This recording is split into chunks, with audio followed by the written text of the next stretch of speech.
Similarly, acceleration is a change in an object's velocity over time. Oops, wrong pen. So this is like if you're traveling in a car at a certain speed in a certain direction. If you increase your velocity, increase your speed in that direction, then you are accelerating. And it's called A of t, which is acceleration with respect to time. Usually the units are meters per second squared. You can also write that as meters per second squared. That's fine. Now on this next line, it should say A of t greater than 0, A of t less than 0, and A of t equal to 0. So please make those changes in your booklet.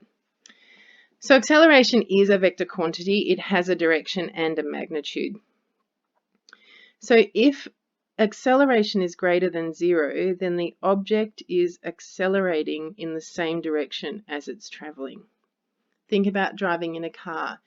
If you're driving in a car at 80 kilometers per hour and you accelerate, you go faster in the same direction. So your acceleration will be greater than 0. If your acceleration is less than 0, then the object is accelerating in the opposite direction as it's traveling. Because remember, acceleration is simply a change in an object's velocity over time. So if you decrease the object's velocity, then you are accelerating in the opposite direction that it's traveling. That's a bit awkward. So the other word that we use for that is decelerating. If A of t equals 0, then the object is neither accelerating nor decelerating. So it might be traveling at a constant speed.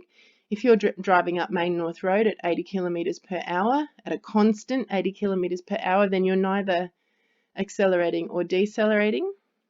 Or it might be that the object is stationary. If you pull over and park on the side of Main North Road, then your velocity is going to be 0 and your acceleration will also be 0.